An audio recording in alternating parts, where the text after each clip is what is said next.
Mugen is a 20-year-old man, and was born in a penal colony on the Ryukyu Islands, which, in the Edo period, was a separate kingdom with close ties to Japan's Satsuma domain.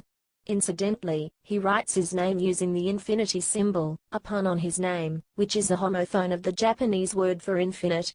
His Japanese is quite rough and yank, and he is illiterate until later in the show.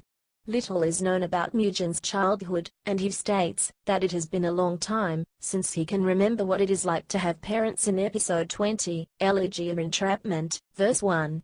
The blue tattoos on his wrists and ankles indicate that he was once in prison. The circumstances of his imprisonment are initially unclear, but it is later verified that he was to be executed for engaging in piracy. Rude, lewd, vulgar, and nihilistic, Mugen is something of an anti-hero. He is fond of fighting, and has a tendency to pick fights for petty reasons. In several episodes it is made clear that Mugen is a womanizer, and his libido often gets the better of him.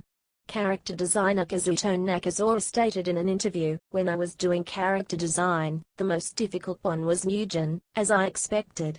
I'm pretty sure that as far as the director's image went, he probably was thinking of someone like a rapper who acts like a bad guy.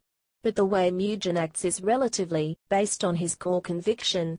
Mugen's highly unorthodox swordplay in a fighting style based on breaking, dubbed Champuru Kendo Champloo Kendo in English, and ostensibly developed by himself, taking bits and pieces from all forms of martial arts, and making up the rest on the go as he fights his opponents, make him a force to be reckoned with.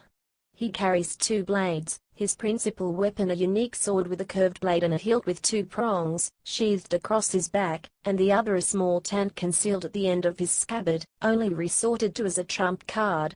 His main weapon appears to be an amalgamation of the Okinawan sei and Japanese katana. Mugen also has a tendency to parry attacks with the steel base of his jita. Mugen often states his desire to fight and kill Jin once their quest is over, and Jin returns this desire, and on the numerous occasions where Mugen is going to face a strong opponent and possibly risk his life, Jin reminds Mugen that "I will be the one to kill you." Mugen does likewise. In the final episode, exhausted and near death, Jin and Mugen finally do have their battle, but both their swords break when they clash. Afterwards Mugen states that he doesn't want to kill Jin, another sentiment that Jin returns. His Japanese voice actor is Kazuo Inaki. His voice actor in the English version is Stephen Blum, credited as Daniel Andrews to circumvent union regulations. However, in the English version of the game for PS2, he is voiced by Liam O'Brien.